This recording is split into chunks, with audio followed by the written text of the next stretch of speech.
morning, everyone. We're going to begin with a prayer, brief prayer from Susana de Tollio is going to be, from the Kirker Network, is going to be leading us in a brief prayer. And then I would like to review with you the today and tomorrow so that you have some sense of where we're going, how things are going to unfold. Susana.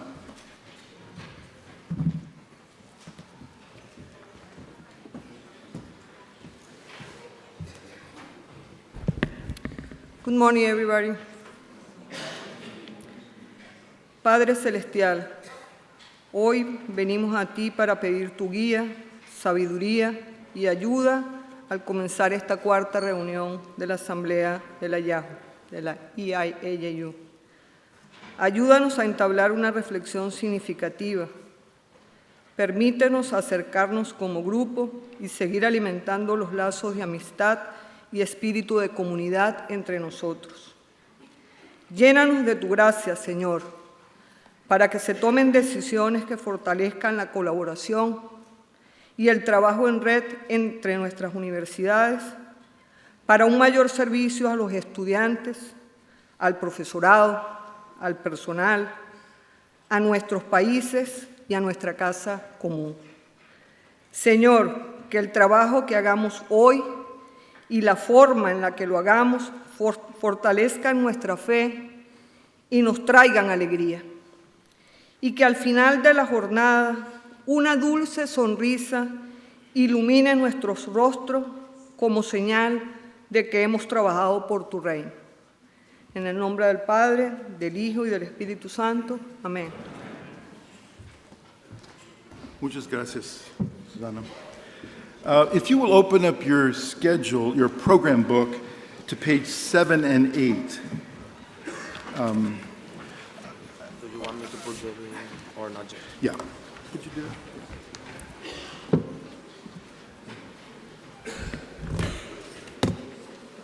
Good.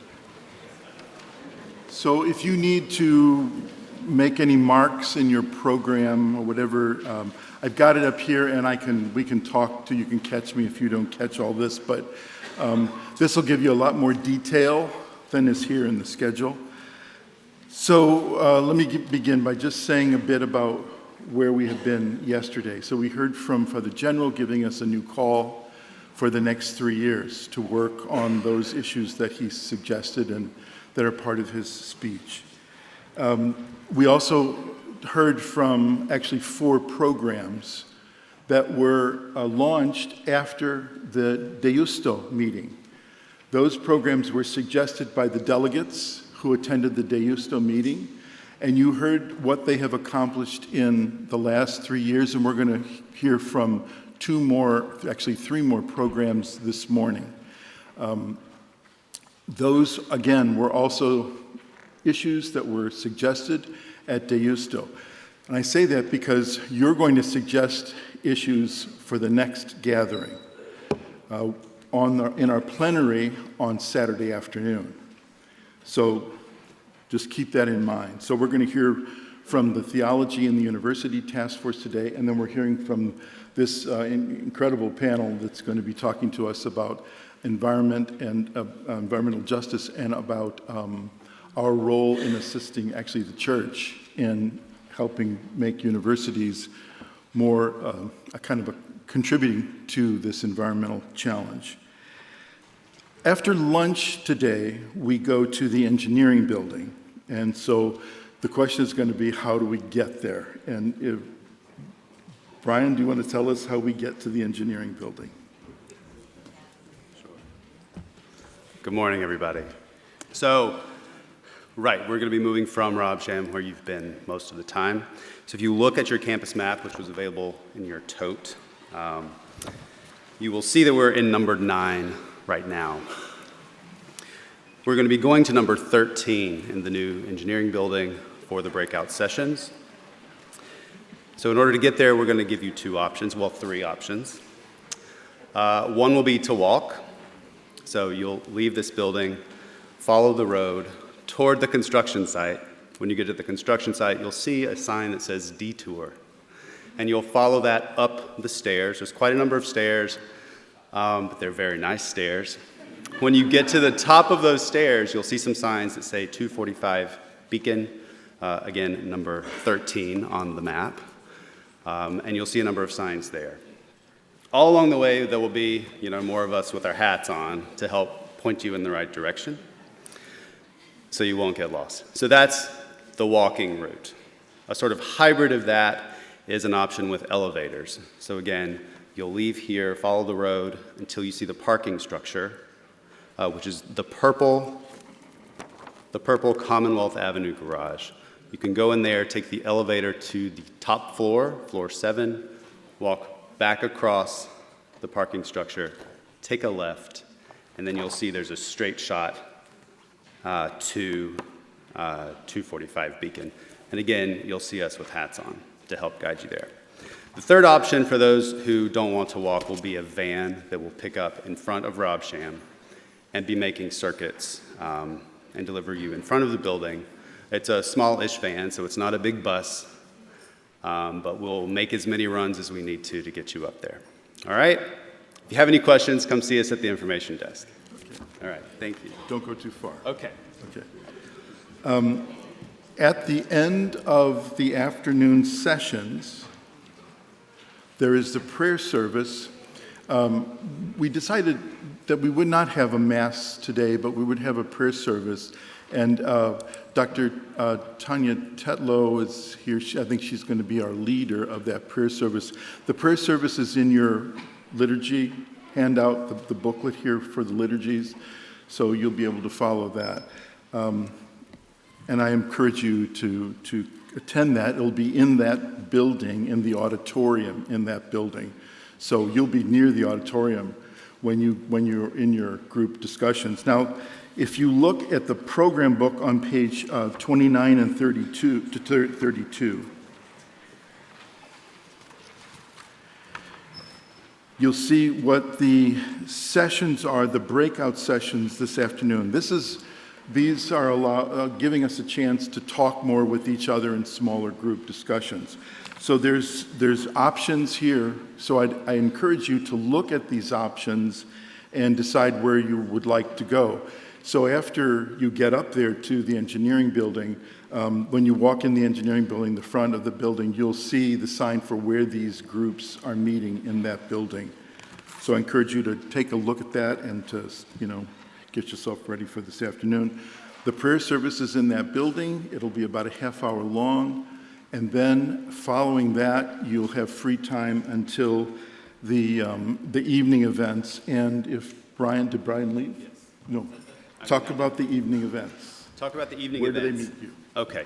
For the evening events, it's a free night in Boston, but we have also given the option of a tour of campus where we'll talk about Boston College, its mission, and how that fits in with Jesuit higher education. If you want to do the campus tour, there'll be food after the tour. If you want to do the campus tour, you'll meet us in front of Gasson Hall, which doesn't have a number on the sheet.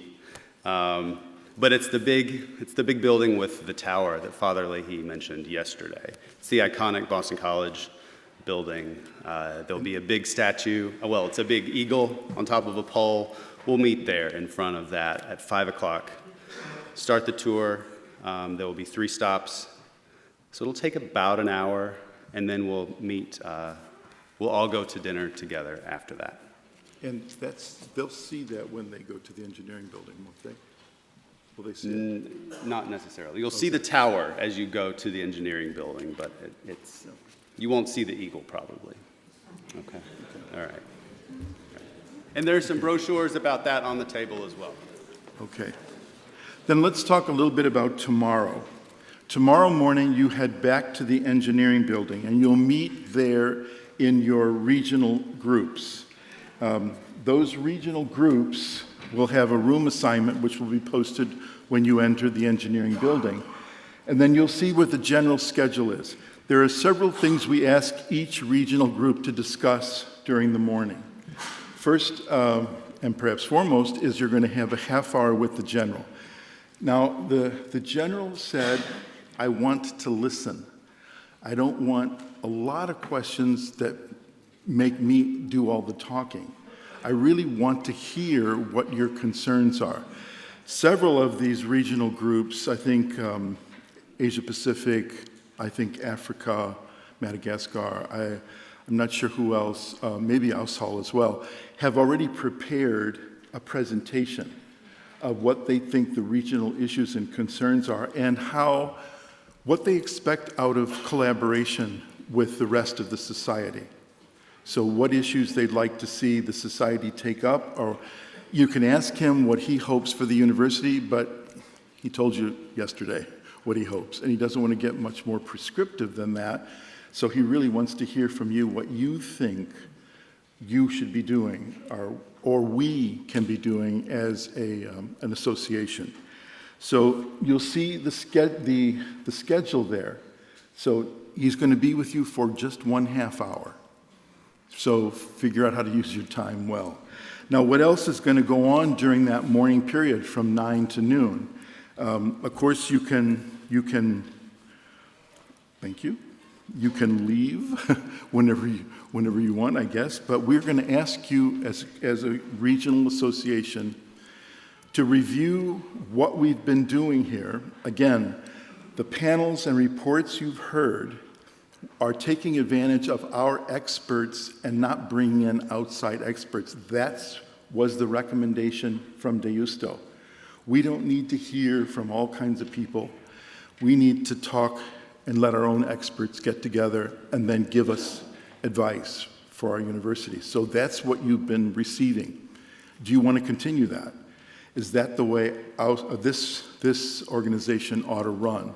So when we meet every 3 years, you see the results of these panels, these task forces, which have done an incredible job.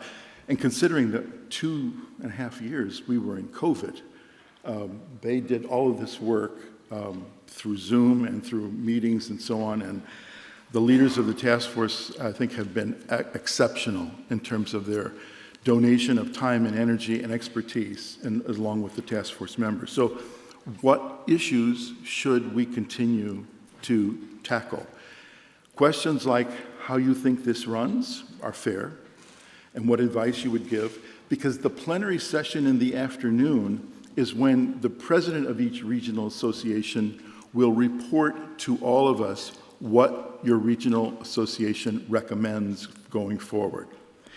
Now, in your book, your program booklet, you've got the next section, which is reports, starting on page 34.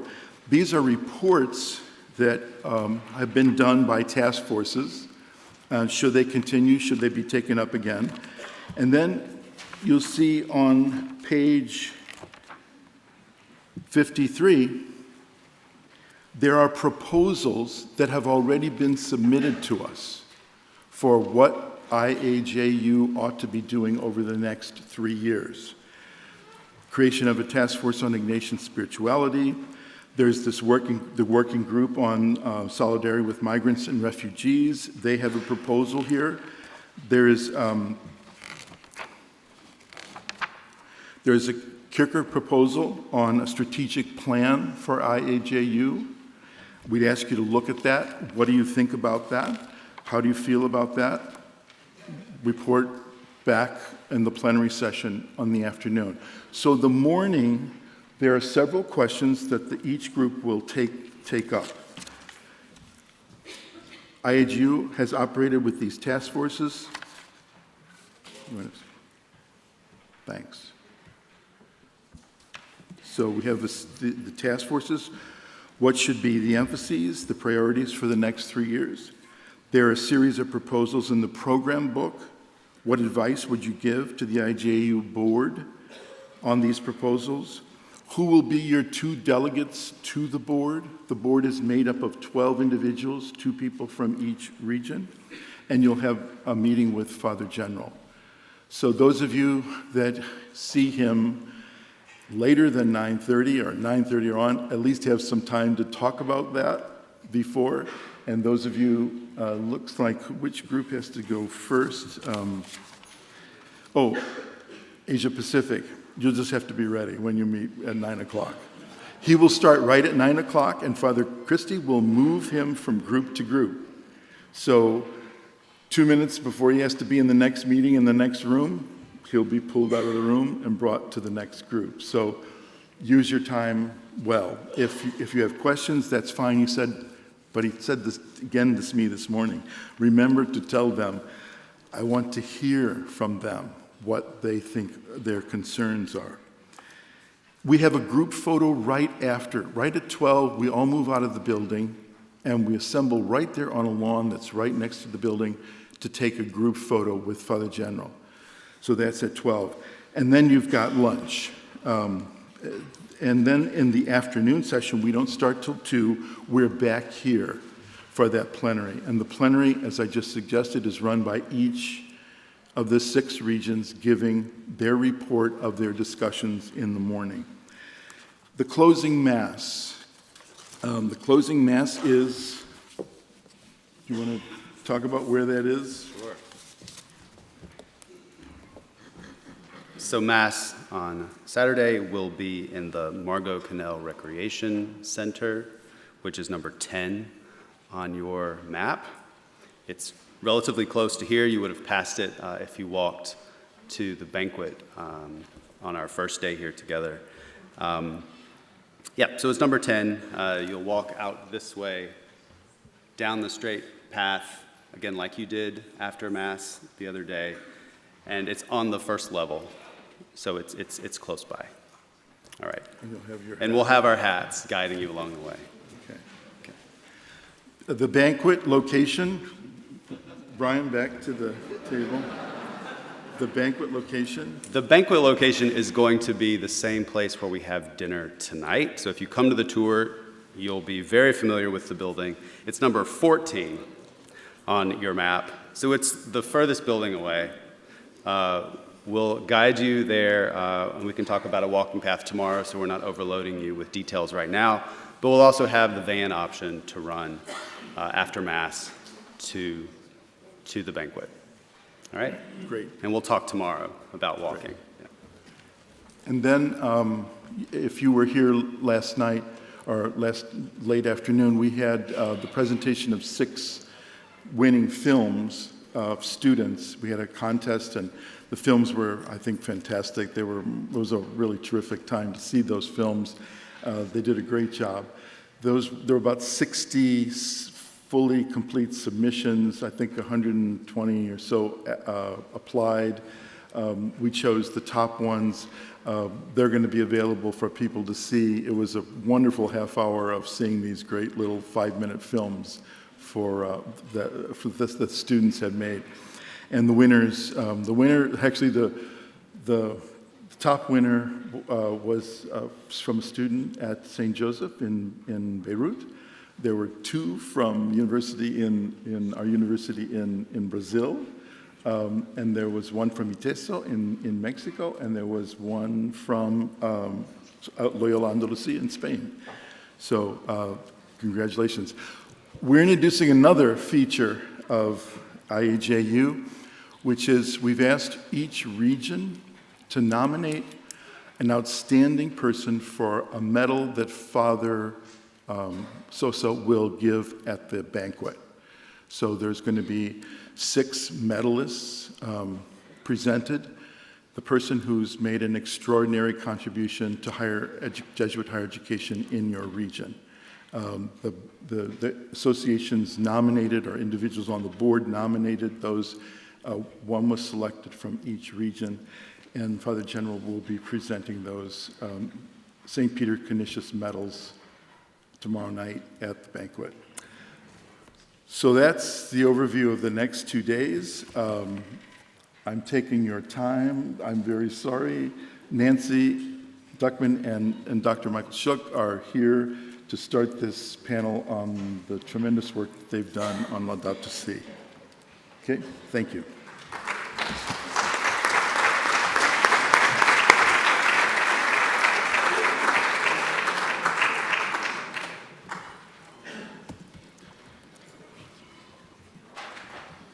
Good morning, everybody.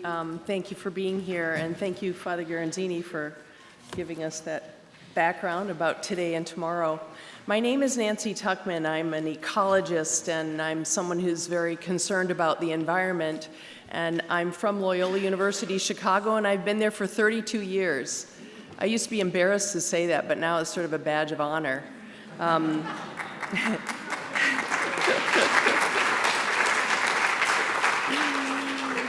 Thank you.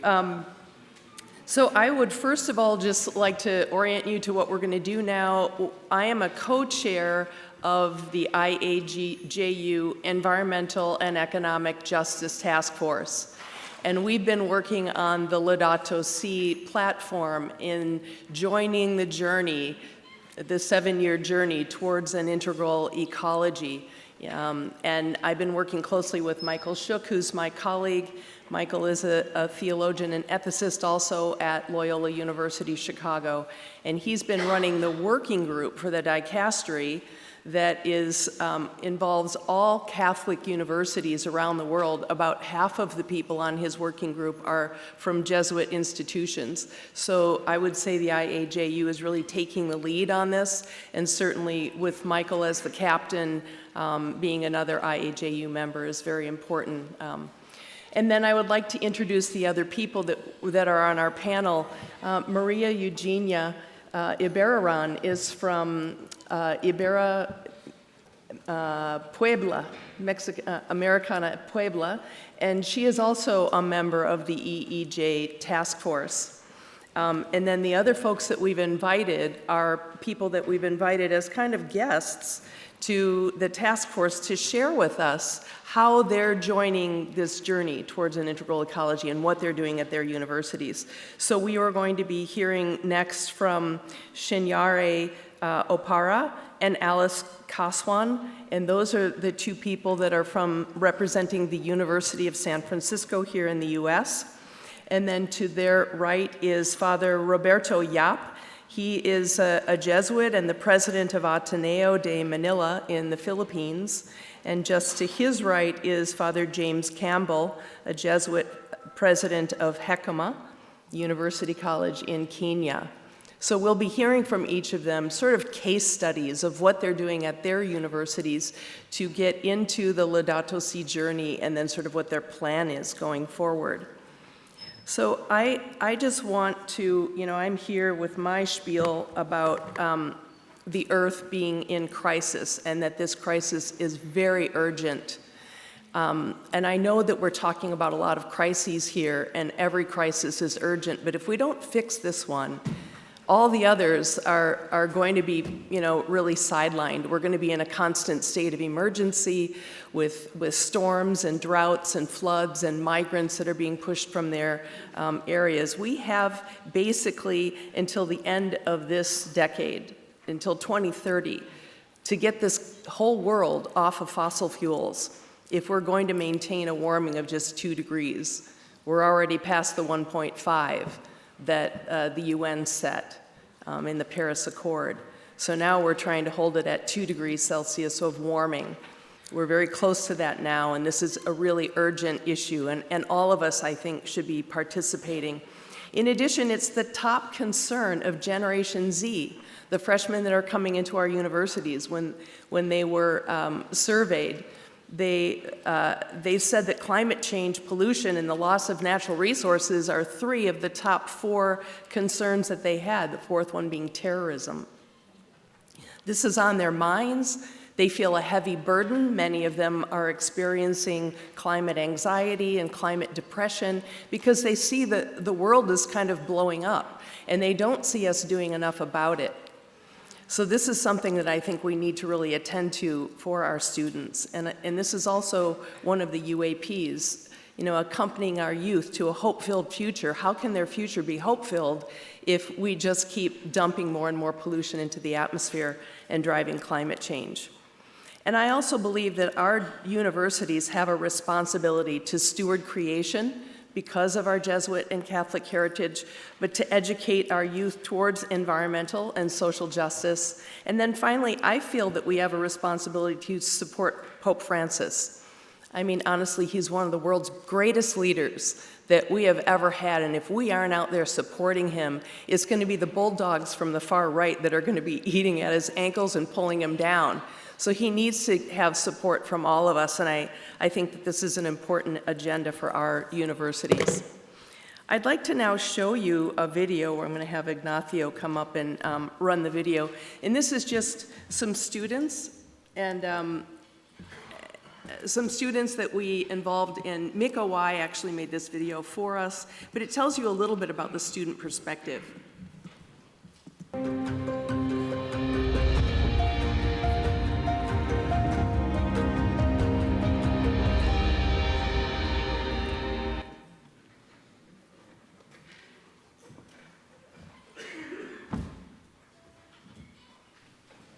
The last few decades have shown great promise for environmental awareness and outreach. But these last few decades have also created an impending sense of helplessness and doom regarding our environmental crisis. During a time where we need action the most, many, myself included, often find ourselves crippled by fear, paralyzed, and not knowing what to do. There are so many urgent environmental issues and problems that need our attention. And I don't think that it's most people not wanting to help out. I think it's most people not knowing what to do. Most people feeling overwhelmed and drained and crippled by this environmental fatigue. So how do we essentially wake up a fearful world that has grown seemingly deaf to the cry of Mother Earth? How do we combat these feelings of fear, hopelessness, and environmental fatigue when there are environmental issues that urgently need our attention? The answer is simple. We educate. We must prioritize ecological education, and specifically education relating to integral ecology practices. Particularly with Jesuit institutions, men and women for others has to include men and women for this earth. This is our shared home, and we must save it. And the first step towards doing that, the first step in ensuring the longevity of our home as well as our emotional health, is by empowering and fortifying our students through ecological education.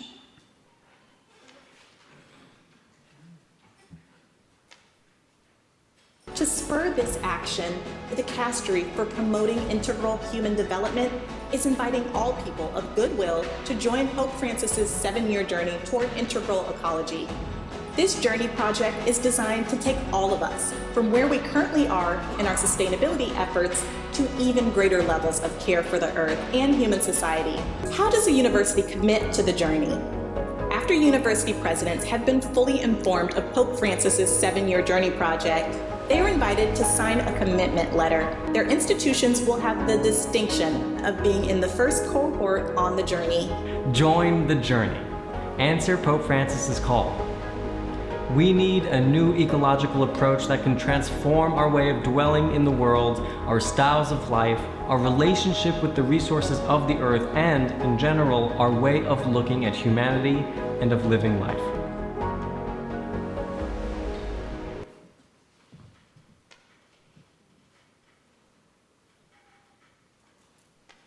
Hello, my name is Nancy Tuckman, and I'm speaking on behalf of the IAJU Task Force on Environmental and Economic Justice. It's a privilege to address the presidents of the IAJU. It's our great hope that all IAJU presidents will, 1, make the pledge to embark on the 7-year journey by writing a commitment letter to Cardinal Czerny and sending it to the dicastery's university working group at ijep@luc.edu.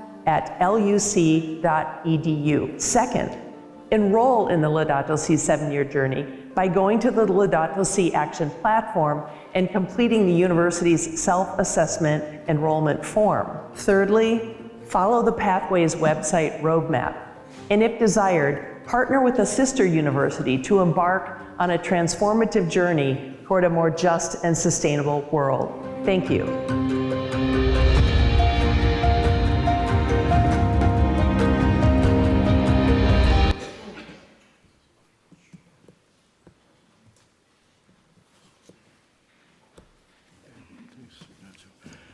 Good morning, everyone. It's a privilege to be here with you. And as Hi Nancy there, was my name talking, is Tony Tiano. My mic? And I want to welcome you to today's Brain Matters webinar, which is about dementia caregivers. And I'm really excited about all of our speakers today and this particular topic. I was a caregiver to my mom.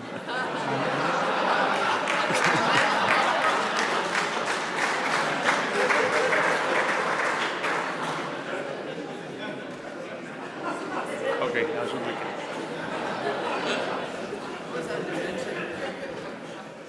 great. Nancy introduced herself as being at 30 years at Loyola, and I've got her by 10 years. It's 42 for me. But it's really great to be with everybody and share our excitement about the potential for the journey that Pope Francis has introduced. So the IAJU has really been in full support of the Pope Francis's project since March of 2020 when it was first introduced. And it really shouldn't come as a surprise that we got involved. Since the 2010 meeting of Jesuit presidents in Mexico City, the Society of Jesus has supported many environmental justice and sustainability projects. And that's combined Jesuits and really lay scholars throughout the world and activists. And that is really what's been laid the groundwork over the years to allow us to really enter into this work of the Church. Two early examples that I just want to briefly talk about that were supported by the Society of Jesus. In 2011, the Jesuit document Healing a Broken World was written, and Nancy Tuckman actually helped to write that. And then Nancy and I both collaborated under the encouragement and the backing of Father Garanzini to develop a free access online textbook in integral ecology. It's still the only one that we're aware of. That came to be called Healing Earth. So this is the Healing a Broken World document that you may recall. It's still a worthy read. And the Healing Earth textbook, which is now coming out in its third edition in about a month. We have it in English, Spanish, Portuguese, and French, and soon Anselm Lam in Hong Kong has been helping us with the Chinese translation, which is complete. We just have to put it up. It is really a textbook for advanced high school students and beginning university students in integral ecology, which means combining a concern for environmental justice with social justice and really having that sandwiched by integrated concern of science, ethics, spirituality, and action. And that's a challenge because that's not a conventional approach that's taken in environmental science, but it's an integral ecology approach and something that we in our Catholic tradition can contribute to the world in kind of a new paradigm. In any case, when Pope Francis announced the beginnings of these two projects, our initial idea then was to create a website that would help Jesuit universities kind of understand the Journey project and get involved.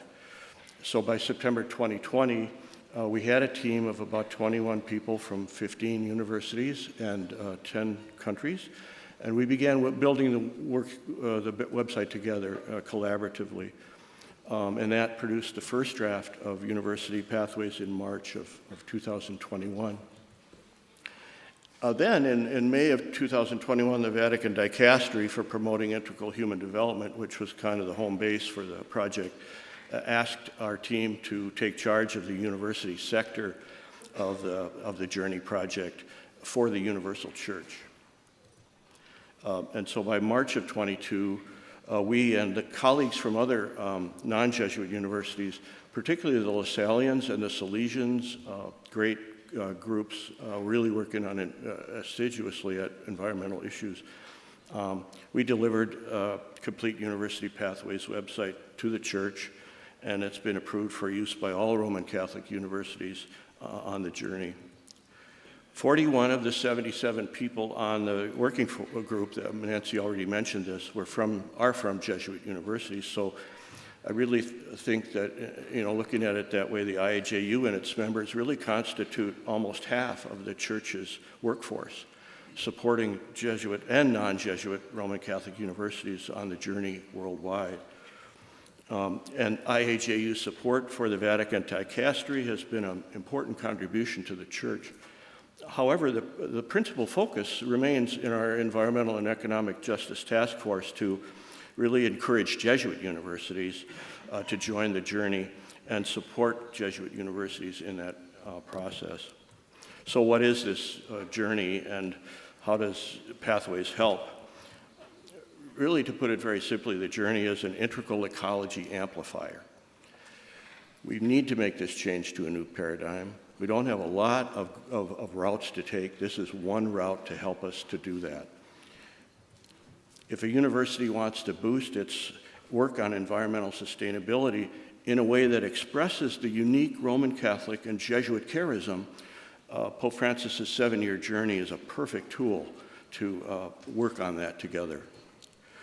The amplification comes through a plan that maintains what we're already doing. Most of our universities are already doing sustainability work, enhancing that sustainability work in the paradigm of spirituality and ethics in the Roman Catholic tradition, to annually assess how we're doing, assess together, and then in these 7 areas, and this is kind of the key for the 7-year journey, these 7 goals of responding to the cry of the poor, responding to the cry of the earth, fostering ecological economics, adapting or adopting sustainable lifestyles, providing ecological education, offering knowledge and guidance in ecological spirituality, and aiding local community resilience and empowerment. So the idea is to take this integral approach and look at our institutions, see where we're really doing well, and see what more we can do, and see where we're not doing so well, and amplify some actions in that area, and then bring that forward in this kind of new paradigm of integral ecology. Why join the journey? This happens to be a page from University Pathways. It enriches our programs with that charism of the integral ecology approach, where we're really asking to connect things. It bolsters our actions. The journey, University Pathways and the journey itself has lots of action suggestions to take us from where we are to where we might be.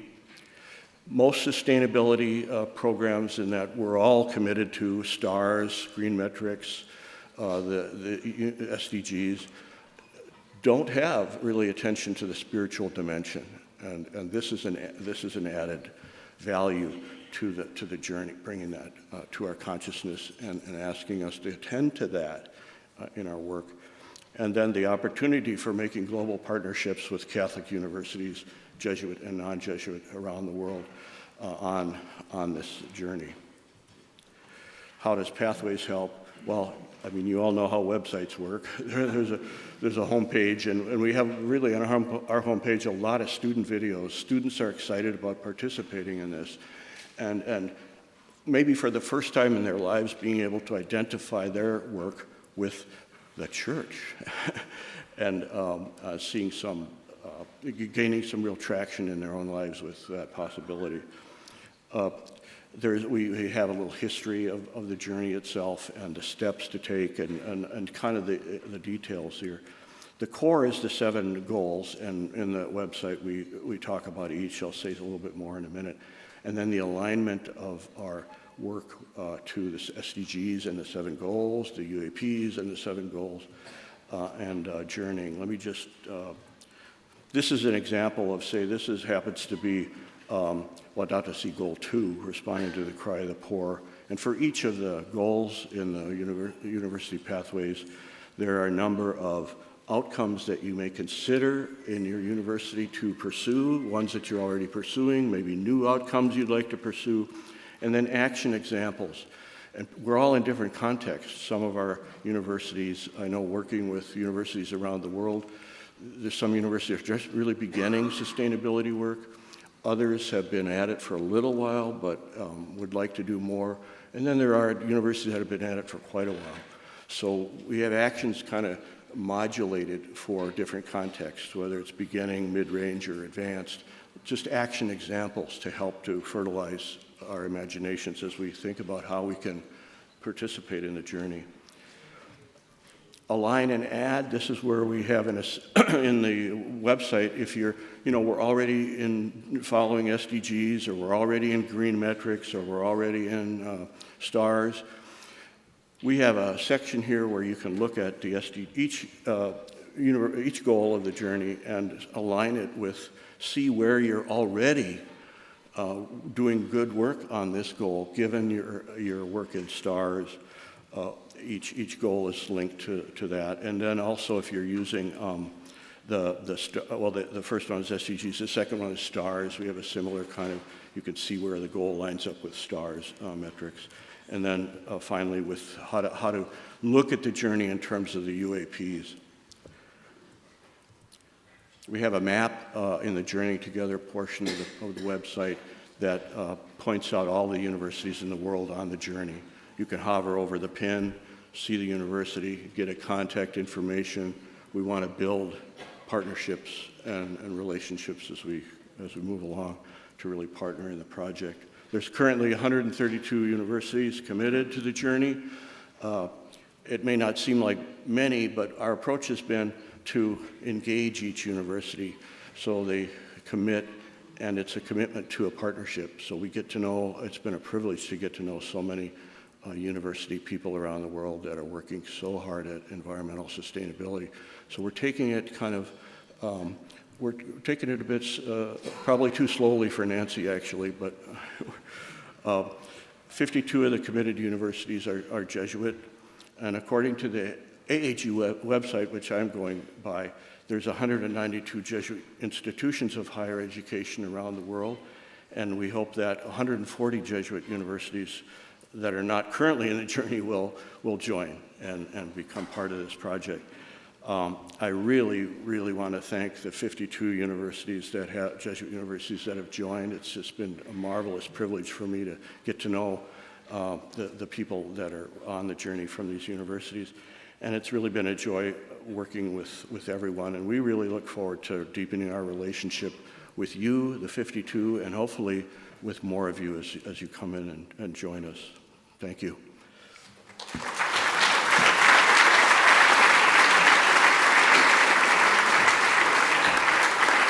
I'm going to ask Maria to come up now and talk about her experience, the early experiences that she's having at Iberoamericano Puebla.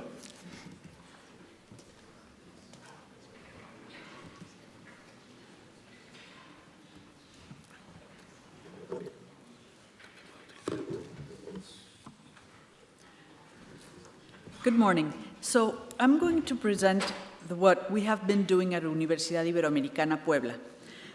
We signed our commitment letter.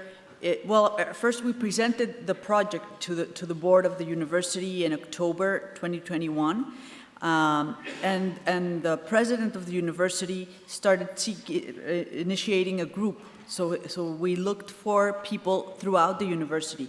I think this cannot be understated. It's really important that participants come from different parts of the university, different functions, because it has to be a huge institutional effort.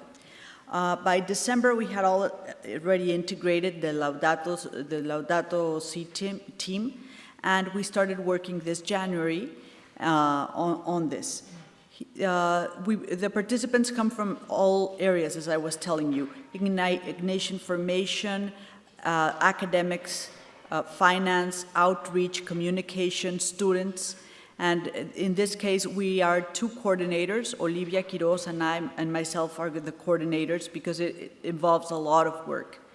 What we have been doing is, first, we identified the ongoing activities by area. This is very important because it seems as more work, but it's not. It's just structuring it in a different way, because we already are engaged, and all universities are engaged in a lot of these goals, and the idea is just to find out what we're doing and see how we can refocus their emphasis on the goals.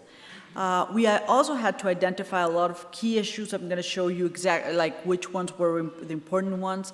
We developed a vision for how a Laudato Si University should be. And we have been running activities as well, even though we're in the planning process. We planned the Laudato Si week. And then we are now working on the dashboard that Mike was saying on the Laudato Si Action platform, in which there are 3 activities that we are working on. I will discuss them shortly. So the key issues that we addressed were first, initially we had not included the students per se, so now we have a representative for the students. Not everybody at the university knows integral ecology or the Laudato Si fully, so we're doing seminars to get people to understand these concepts in the integral ecology and get acquainted with what the goals are in the Laudato Si. We have established collaboration with local church, which is also important because as Mike and Nancy were mentioning, we are just a very small part of the whole effort. We're Jesuit universities, but it's all universities, private organizations, social organizations, other schools, health institutions. So it's a huge effort, and that's why it's important that we model through this. We worked on adjusting the vision to address the care for a common home. We also developed a strategy to put the Laudato Si Action Plan icon on a lot of university activities that are not thought as initially from the Laudato Si project, but that certainly meet the standards and that are very related to the activities that we need to do.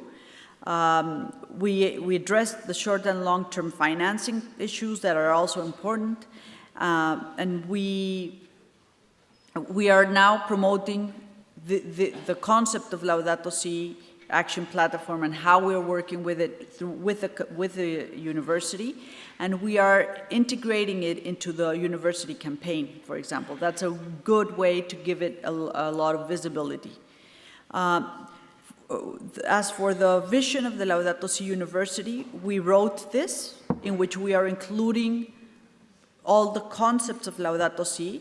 So given the complexity of social and environmental crisis, the university has to be a platform for honest dialogue about our common home at all levels of social life, which facilitates transparent decision-making processes, responding to the cry of the earth and the poor, based on an integral ecology that promotes a change of lifestyle with an education towards an authentic ecological conversion, promoting personal transformation and community work.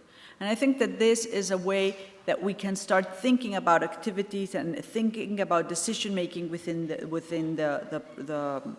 this journey. These are 2 of the activities we did, and now the next steps are, we are working on the Laudato Si Action platform. There's a place where you do feed in, it's a survey that will be modified shortly, but it's a survey on what your impact is as a university, where you're working, where you still need additional work. There's a reflection that the president of the university will be doing a video, and so you can go into the website and see other reflections on why your university is committed, how it plans to keep going, and we're working on the action plan. And well, we're going to start this on November. Thank you very much.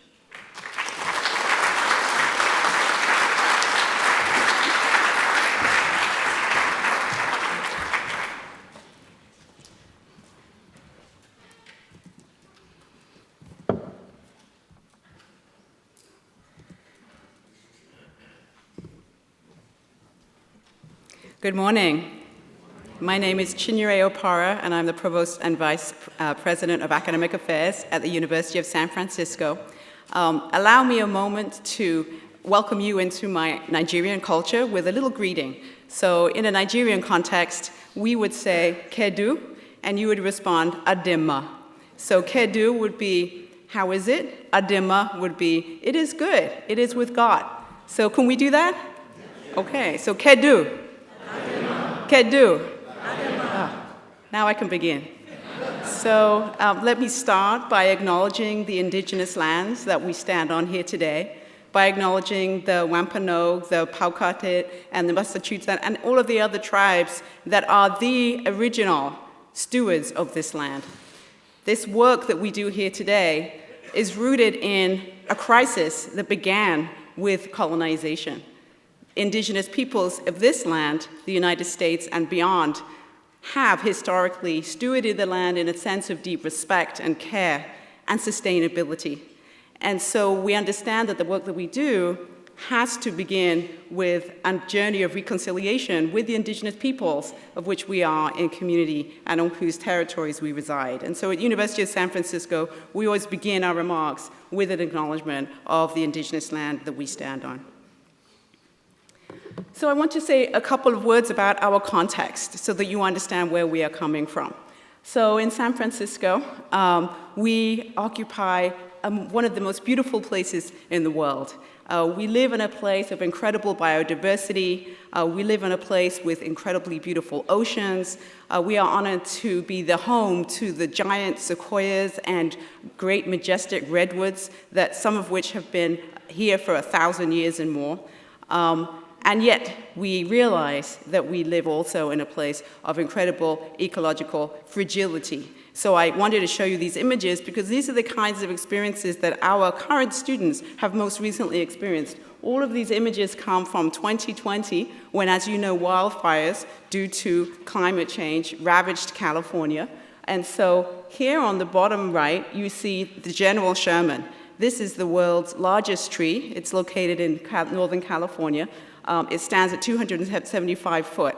You'll see that it's being wrapped here. This is not just the kind of foil you use for cooking, by the way. It's a special foil, and it's being wrapped here in an attempt to protect it from the wildfires.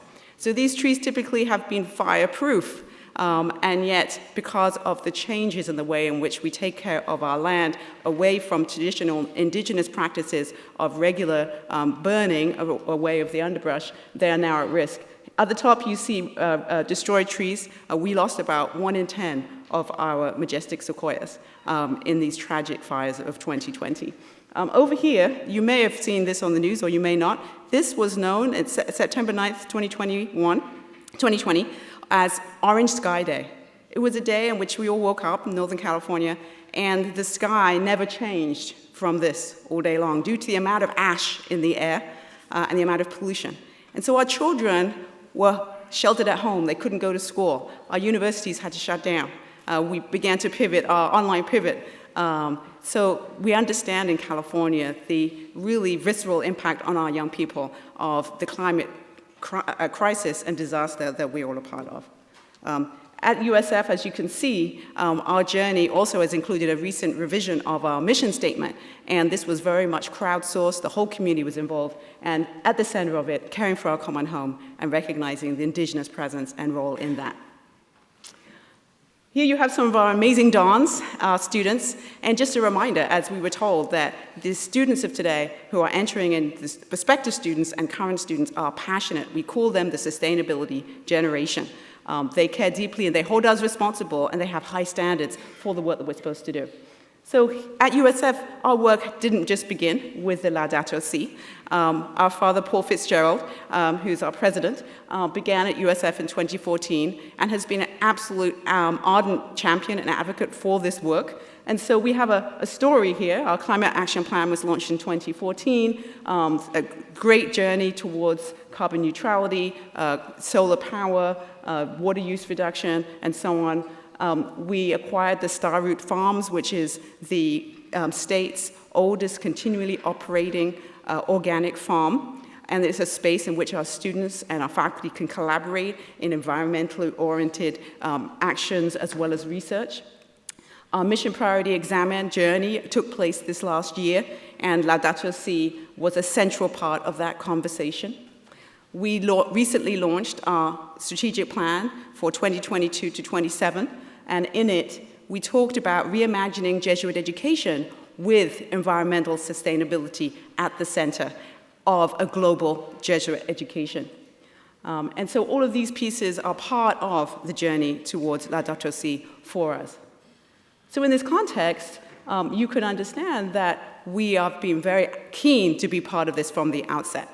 Erin Brigham, who is our Chief Mission Officer, has been a part of the Laudato Si Action Platform University's working group. She brought it back to us and talked with Father Paul about what the possibilities might be at the University of San Francisco. Father Paul immediately brought that to Cabinet in September of 2021 and started a conversation about what we might do. I'm grateful that I started at the University of San Francisco in July of 2021, so a good time to start.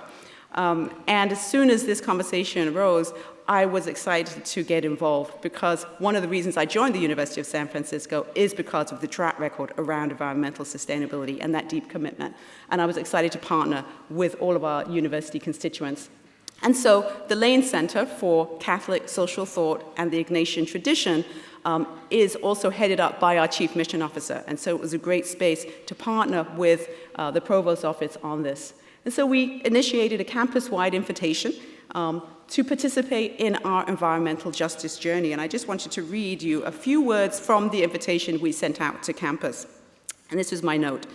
I said, "It is our hope that this journey will provide opportunities for participatory co-design and action as we discern how our research and creativity, academic and co-curricular programs, everyday practices, and campus life can best respond to the cry of the earth and advance environmental justice.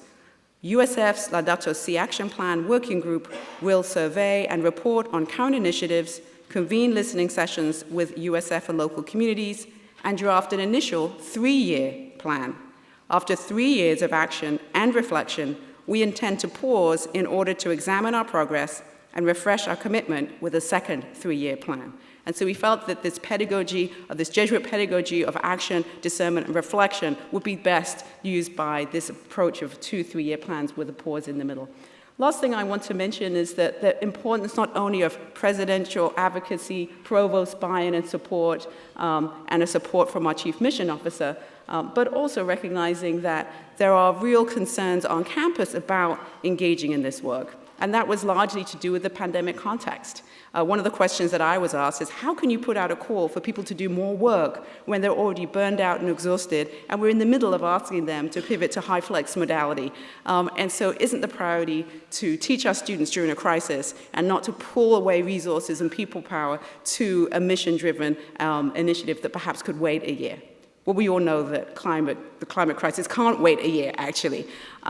And so, of course, sometimes it helps being a new provost because then you can just say, well, I'm new and I have energy, so let's see who else has energy. And so we put out the call. We had great response from our community. And so we don't need everybody to have the energy and the time. We just need enough people. And I just want to encourage us all to trust and have faith that those people will come forward. The last thing I'll say is that we were committed to diversity of representation, and Professor Alice Caswan, who is one of our tri-chairs, will speak more to that. But initially, with the call, all of the people who put forward their names were white. And we said, this does not reflect our university community. We are the nation's #1 ranked university for racial diversity in terms of our students. We have 40% plus faculty diversity. We had only white applicants. And in part, so we started talking, why is this? Is there not an interest? Do people not see themselves represented in this work? And we found that it was to do with the excessive workload involved in supporting our students of color through this period. People just felt overstretched. And so I had to do some personal outreach and talking to faculty and staff of color to ensure that we did ultimately end up with a diverse committee. Thank you so much. And I just want to say, as a member of the faculty, I'm so grateful to the university, to Father President, to Provost, to our mission officer for initiating this. And I think sometimes in times of strain, you actually need to have something exciting and new and full of potential to work on, especially as you feel both yourself and your students sort of weighed down by the tensions of the day and fears for the future. So I encourage you to have faith in your community and its capacity to grab hold of something that gives them hope for the future, and it inspires energy, even when it at times feels like there's nothing left to give. All right, so I'm one of the co-chairs, and again, honored to be shepherding or co-shepherding this process at the University of San Francisco.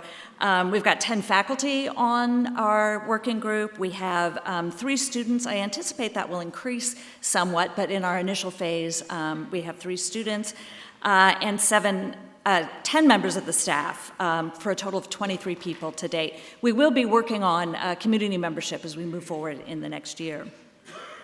The faculty primarily are those who do have experience in environment and in social justice, and are quite interdisciplinary. So we have faculty from the sciences, from the humanities, from law, from management, from business. So we have, again, a fairly deep bench there in terms of breadth and expertise. The staff is very varied, very different kinds of roles, from top administrators to people who are program assistants and playing other important roles within the university. The staff, I would say, have a much more varied familiarity with environmental issues and social justice issues. Some have come from the heart and concern, but little expertise. Some have been involved in prior efforts to develop climate action plans at the university. Some have no experience. So we've been learning and teaching a lot over this last spring. And the students so far have been primarily graduate students in our environmental programs and law. I come from the law school. Just to note a number of the key administrators, and this is partly to think about who are the key people who you need to have to make sure this is integrated into the fabric of the university. Erin Brigham, our Chief Mission Officer, Anastasia Vraknos, who's the Vice Provost for Global Education, Immersions, and Strategic Initiatives, a key link for us to the Provost's office and the high administration, I like to call them. And then Richard Chu, our sustainability coordinator. And we also have someone who is from our operations department, Heather Hickman, the director of operations in facilities management. So somebody who's, again, not from necessarily the provost side, but from the operational side. Our first activities over this last spring were to, as Maria did, to assess where we are. Part of that was just looking at where our existing climate programs and our various proposals that we've come up with for the school align already with the goals of the Laudato Si. And then we also looked at how much our actual institution aligns, so looking at existing curriculum, the areas in which our faculty do research, our programs, and our students, the student activities and groups align, again, with the 7 Laudato Si goals. And we still have more work to do. We looked at where we know things and where we have gaps in our knowledge to continue to work on. And we looked at the sustainability of our existing infrastructure and facilities and operations. We also had a group that began to look at ideas on where we might go, and we look forward to learning more from all of you as you embark on the journey. So what are the sustainability and justice programs at other schools? And we looked in particular at the degree to which they integrate, there's sort of integral ecology, right? They integrate the environment and justice. Of course, we looked at, again, education, students, faculty research, facilities.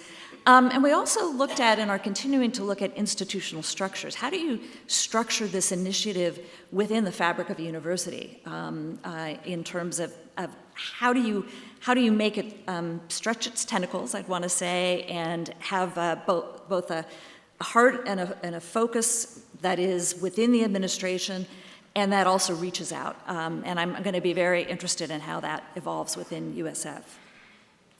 Looking ahead, we look forward in the next year to developing that first action plan. We'll have substantive questions already bubbling. What exactly is the scope of environmental justice and sustainability, and the cry for the earth and the cry for the poor, and how wide do we spread that?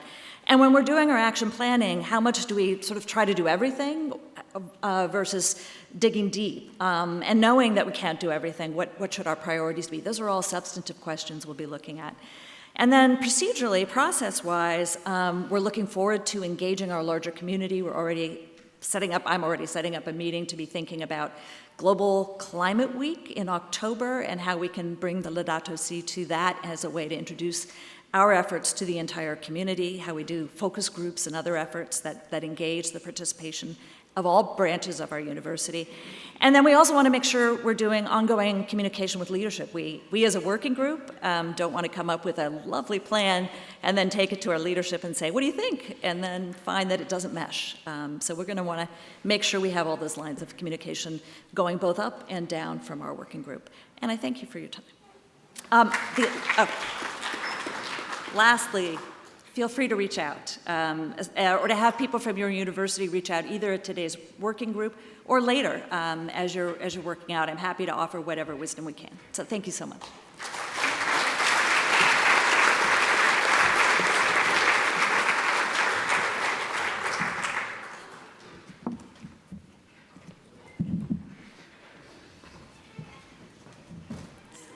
Morning. It's a privilege to share with you some of the early experiences of Ateneo de Manila in our journey to become a Laudato Si University. I would like to present 3 highlights of this early experience of this journey. First, that we have integrated this project of becoming a Laudato Si University in our university strategic plan. Second, that we believe that becoming a Laudato Si University really entails taking climate action, and I will try to present something of our plans to try to achieve carbon neutrality. And third, becoming a Laudato Si University entails working to help achieve the Sustainable Development Goals. In 2021, at the height of the pandemic, the university realized that we had to review and revisit our strategic plan because of the COVID-19 pandemic, the one event that has changed everything. We realized that the context had changed and that there were new threats, new opportunities that we had to reconsider. So we went through a strategic planning process. And at the end of the process, we identified that we would work on 4 strategic priority areas, and one of which was integral ecology. In integral ecology, we decided that we would have 2 flagship projects that we in fact call them Magis Aspirations, 2 flagship projects in relation to working on the strategic priority area of integral ecology. The first was we really said that part of the strategic plan is to work to become recognized by the dicastery as a Laudato Si University, and we hope that we can complete this 7-year journey in 2028 or 2029. We also said that we would try to work at carbon neutrality by 2030 and not increase our carbon emissions or reduce them by carbon offsets. So for the first one, that we said that we would try to work to really become a Laudato Si University following the 7-year journey proposed in the Laudato Si Action Platform. Michael showed us the different 7 Laudato Si goals that will give hope for the earth and for the poor. And we have started to brainstorm. We are in early stages. We have listed different 7 goals, and we have listed several things that different projects across the university that we could do to try to achieve these particular goals of ecological economics, responding to the cry of the earth, responding to the cry of the poor, ecological education, ecological spirituality. So a listing of different projects and activities involving the different units of the university. My second point is becoming Laudato Si University and really entails taking climate action. And here we believe that we need to decarbonize universities. Universities play an important role in leading the transition to a carbon neutral society. Universities can be a center for innovation. We can use our campus as laboratories to how to achieve this carbon neutrality. Of course, there is education and formation of climate and sustainability leaders. There are very few universities in the Philippines that publish their carbon footprints, and I think even in Asia Pacific. And Ateneo de Manila would like to lead the way to the transforming efforts towards carbon neutrality, and perhaps we can set an example of how a university can become carbon neutral and how to take climate action. We believe also this moving towards carbon neutrality has benefits to the university, certainly savings from energy efficiency. It will be good for our reputation, and there's also many research and innovation opportunities, and this will also really support the national climate action plans of the country. Carbon neutrality, a simple concept that is net zero, also known as net zero, when your carbon emissions are balanced off by your carbon removals. And we would like to say that this carbon neutrality very much aligned with Universal Apostolic Priorities, preferences, aligned with the Laudato Si Action Platform and the Sustainable Development Goals. So we have defined our road to neutrality by doing three things, at least regarding electricity consumption. We have started to put solar panels on our different buildings on the campus, and we will certainly now expand the use of solar energy systems in our campus so that we try to generate as much as we can using solar power, very appropriate for a tropical country like the Philippines. We are also moving towards, certainly there will be not enough power generated from solar panels, but we are working with the electricity companies, the utility companies, so we can purchase energy. They're providing now green energy options where they will source the power from renewable energy sources. And of course, the constant effort to improve energy efficiency of our buildings and our facilities. We will also like to develop the capacity for more rigorous calculation of our carbon footprint, build the capacity of greenhouse gas accounting, have robust carbon monitoring systems, and of course develop a climate action plan. So for the third highlight, we believe that becoming a Laudato Si University entails really working for the Sustainable Development Goals, and this slide has the 17 Sustainable Development Goals. And I think very much aligned with this effort to work towards becoming a Laudato Si University is we joined in 2020 the THE Impact Rankings. It's one of the few ranking systems that we have joined. The Impact Rankings really takes what the university has done in relation to the 17 Sustainable Development Goals, and THE evaluates what the university has done in terms of its research, in terms of its service, in terms of its own campus management, etc. Very happy to say that the first year we joined, we ranked 201 to 300, but we were the best university in the Philippines, at least, in this ranking system. And then we joined again in 2021, and we increased, actually. We did better, and we're now ranked 101 to 200. And again, we're leading the Philippines, the Philippine universities in terms of the impact rankings. And we did quite well in the SGD 6, the clean water, and then sustainable cities and communities, SGD 16, peace, justice, strong institutions, 17, partnership for the goals. Really, for example, what THE does is, for example, the SGD number 6, clean water and sanitation. It measures university research related to water, their water usage, and their commitment to ensuring good water management in the wider community.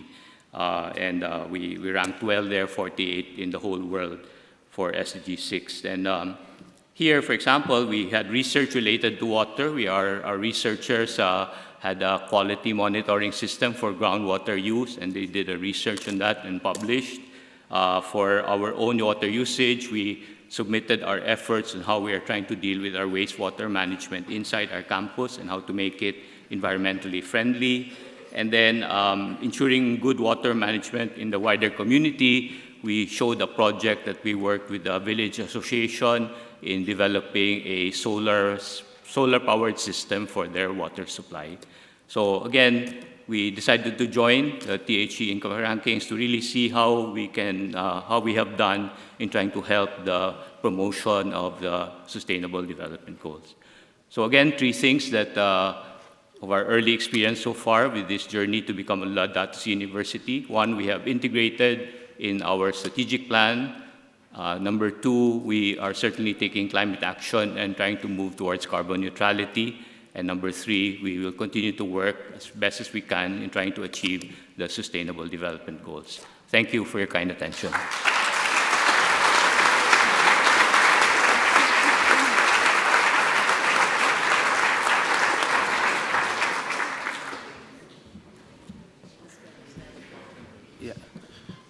George, can we get the slide?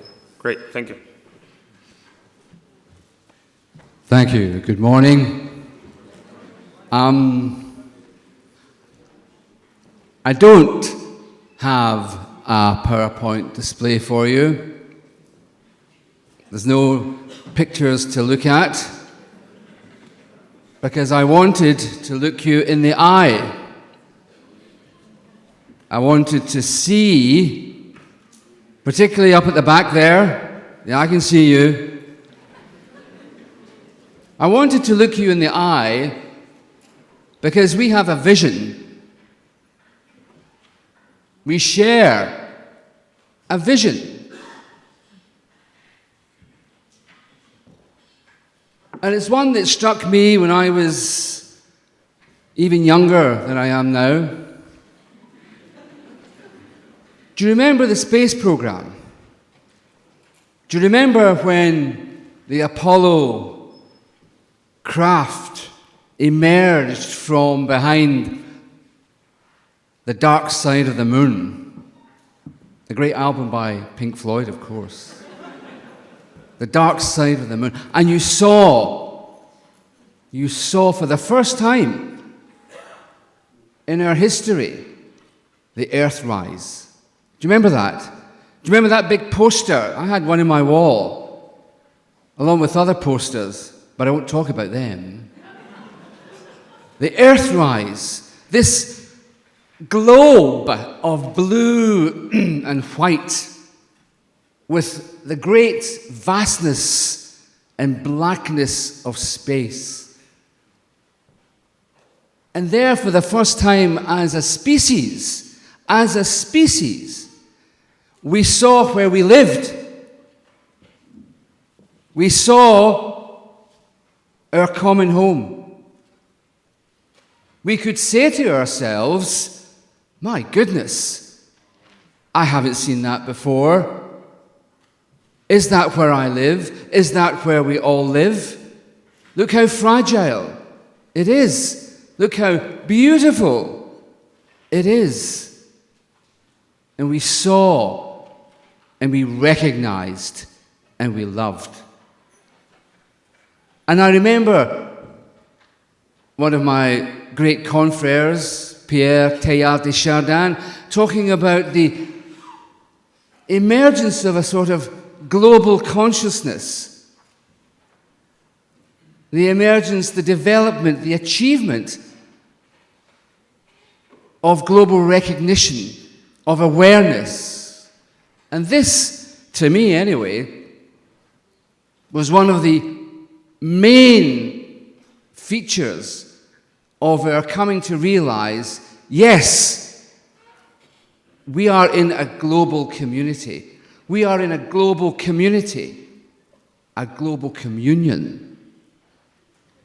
We belong on this earth. We are together on this earth. And we have to look after this earth. So that experience and other experiences as well pushed me to give up a business career, which I was doing okay in, and to study environmental pollution, get a 4-year science degree in Scotland, where I'm from, as you can tell, and to work for public service in the UK government and in the EU for several years before I entered a more spiritual period of my life and joined the Society of Jesus. So I have professional experience of that world, and I've also studied the politics, the philosophy, and the economics of environmentalism. I know how the science works, the management works, and the other things as well, which are just as important.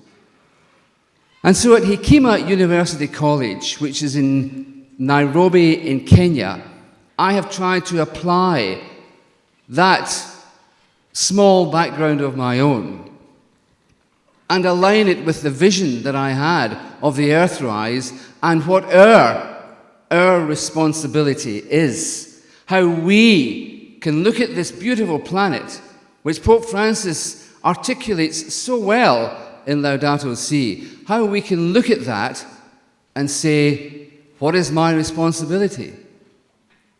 What is my responsibility?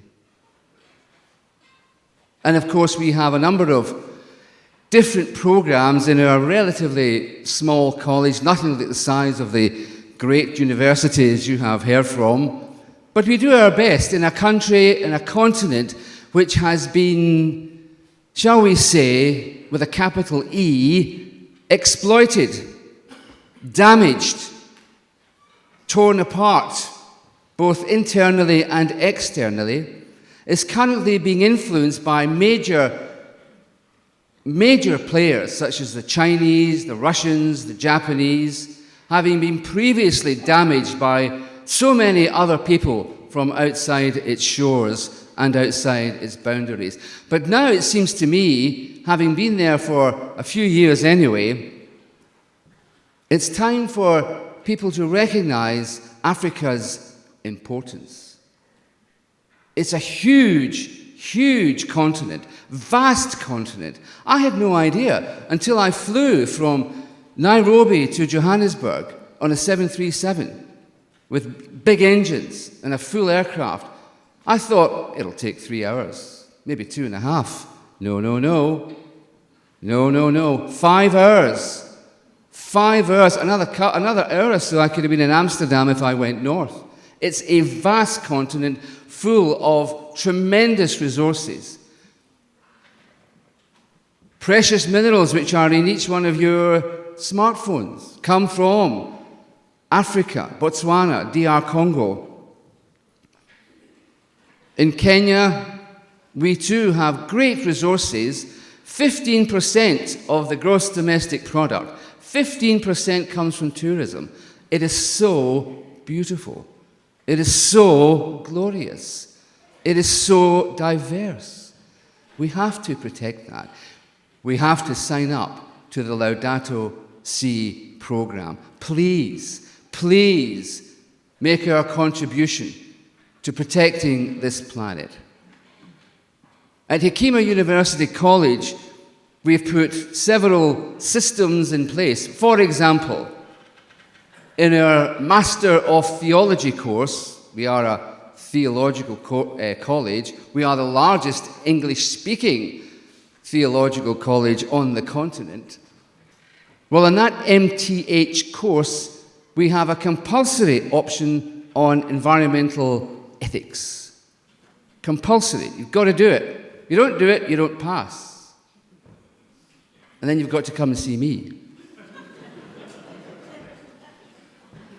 On the Bachelor of Theology course, it's an option, but it's a very popular option, hugely popular. We're hoping to increase that educational eco-awareness as we go on. We also have, of course, the sun in Kenya for a lot of the time, so we have solar panels. We've reduced our cars. We've reduced food consumption. Unfortunately, we have sometimes interruptions in that, as you might imagine, but we use local suppliers whom we know, whom we've cultivated, whom we trust. We reduce our use of cars and try and use more public transport. I've always had a big bugbear about cars. I love cars. I mean, I really do. But do we need so many?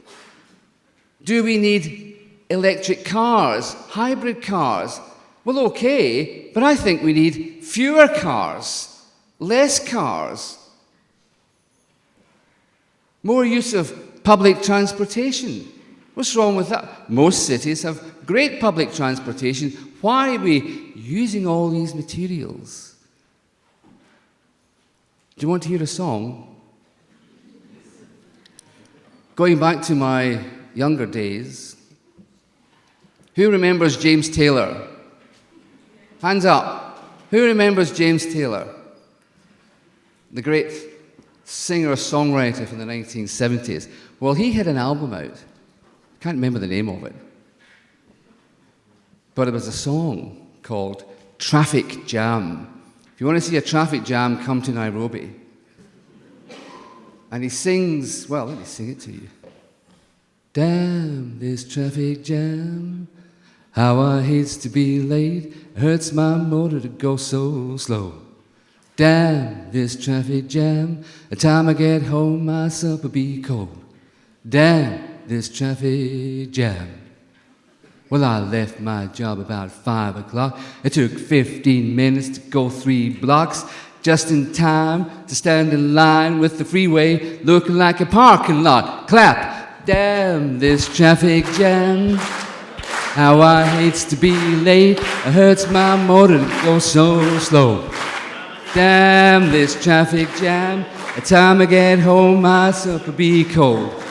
Damn this traffic jam. Thank you.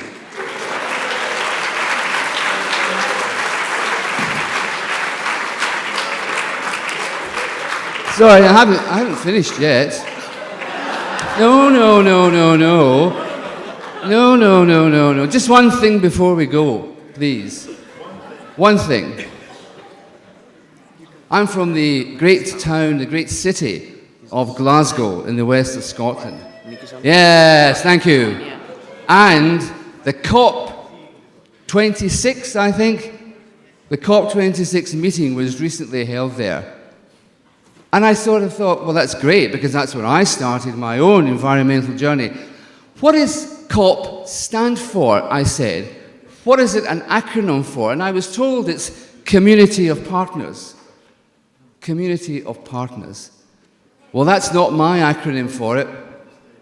Or that's not my use of the letters for it. No, to me, COP stands for Change or Perish. Change or perish. And that's the call to us in our Jesuit universities, in our Laudato Si environment. Please join up. Change or perish. I'm going now. Thank you.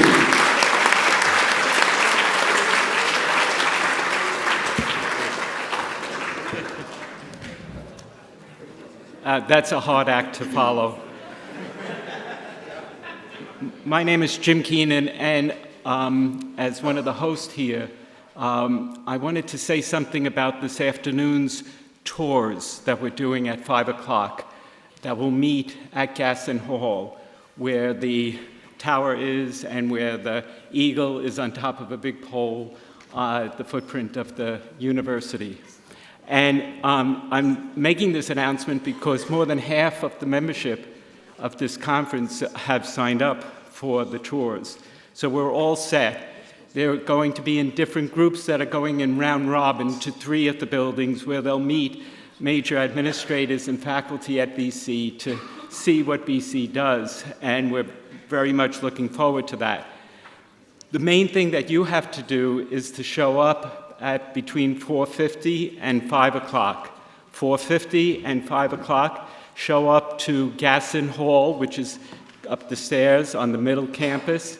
Right in front of Gaston Hall is this large pole with an eagle on top of it. That's where we want you to come by.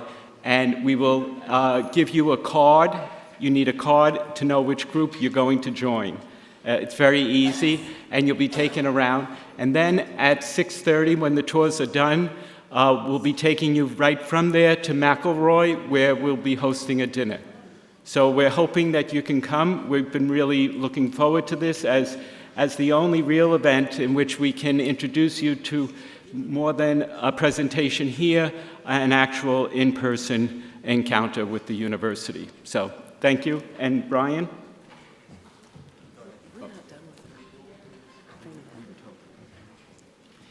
Okay.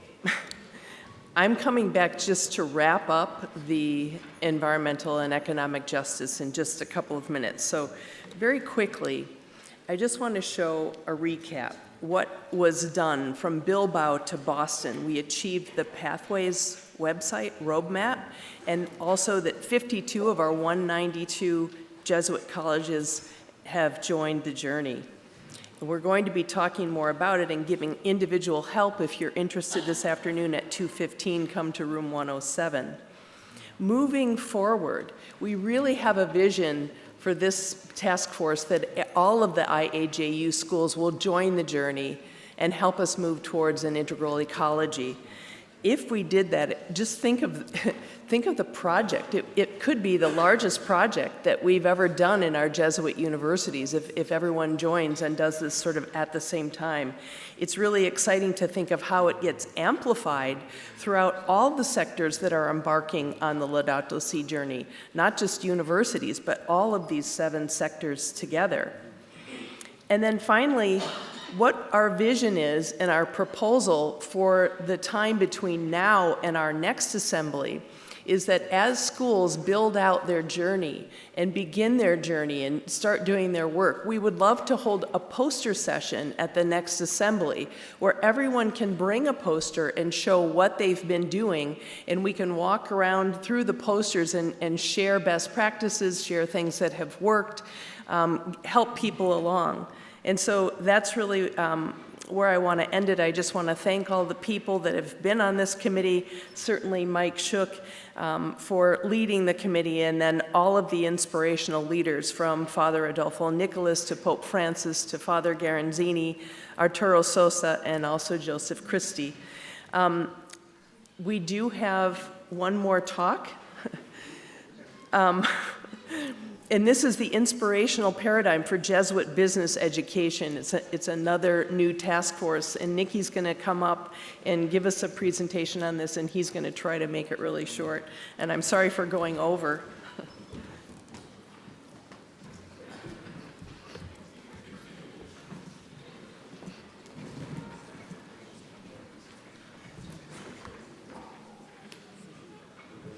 Yes, I've been given -2 minutes actually. Because we're over time. But just very briefly, so this task force was really formed from conversations that Father Garanzini had with Father Augusto Zampini at the Vatican Dicastery for Integral Human Development on the role that Jesuit business schools could play in kind of fashioning a better world, and so kind of reimagining Jesuit business education to be better aligned with Laudato Si and the UN Sustainable Development Goals. So really kind of like, there was a steering committee that was formed with this charge, and it consisted of members from all the continents, including Father Zampini from the Dicastery, and Father Zampini was then replaced by Dominic Chai, a young Jesuit who is here with us and who spent the last 2 years at the Dicastery. Your booklet has, this inspirational paradigm for Jesuit business education, which was a white paper that we came out with, and it's in English, but we have there's a Spanish as well as a French version that's kind of available on the IAJU website. I'm not going to go into that. You can read it for yourself. And for those who are interested, you are more than welcome to come to our breakout session in the afternoon, and we can talk about some of the new initiatives that we are thinking of, that we are engaged in, and that we are looking at. So for the breakout session, I'm just going to go just over whatever I was going to do. I'm just going to show you what I was going to tell you all about. But that's what we're going to do in the breakout session. And so Dominic's going to be there for the breakout session. Cliff Schultz from Loyola Chicago, and Christina from ISADE will be joining us to facilitate a conversation on how do we institutionalize some of these that we see in the white paper, and then also kind of looking at some case studies in which we use the Ignatian pedagogical paradigm to actualize some of the principles of the inspirational paradigm. So thank you.